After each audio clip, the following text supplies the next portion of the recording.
Many people quit in their meditation practice because they don't think they can control their mind.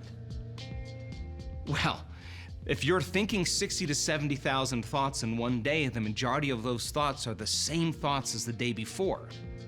And they're hardwired, automatic attitudes and thoughts. They're typically happening behind the scenes of your awareness. Thoughts like, I'll never change, it's too hard, my life isn't very good, I'll never find love in my life, I'll never find the right job. These are the thoughts that people think constantly every day. So then when those thoughts start coming to the surface in their meditation practice, the moment they start realizing they can't control those thoughts, they give up. And they buy into the belief that they're not very good at meditation. But let's start by framing this a little differently. The moment you become conscious of those unconscious thoughts, and you decide not to put your attention and your energy behind them, that's a victory. In other words, the moment you start noticing those thoughts, and instead of reacting to them, just observing them, you are beginning to know thyself. If you notice then in your meditation practice that your body is in a program and it's busy every single day doing a lot of things, and it wants to get up and go do something. It wants to begin to habituate on autopilot. And you become aware that your body wants to do that. And instead of responding to the body as the mind and getting up and quitting, if you can settle it back down into the present moment, that's a victory as well. Because you're saying then that your body is no longer the mind, you're the mind. And those victories add up.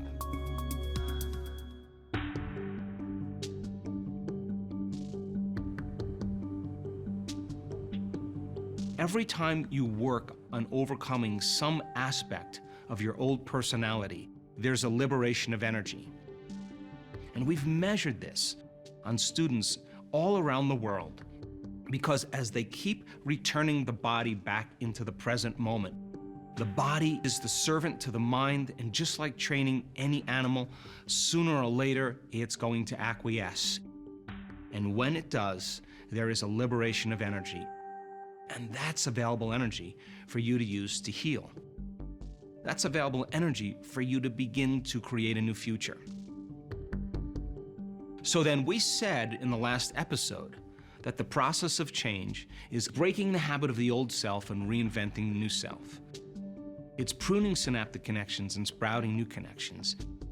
So it makes sense then, if you are going to transition from the old self to the new self, and you decide, what thoughts do I want to fire and wire in my brain?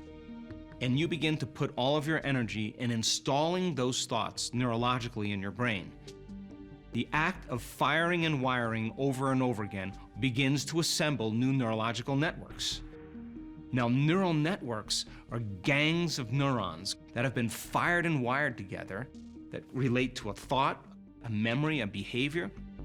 The body begins to assemble new circuits, so it becomes more automatic. So it makes sense then, if you keep firing and wiring those thoughts and they begin to assemble into automatic neurological networks, and you do it over and over again, those thoughts are going to begin to become familiar to you. Then the thought in your mind literally becomes the experience, and experience enriches the brain.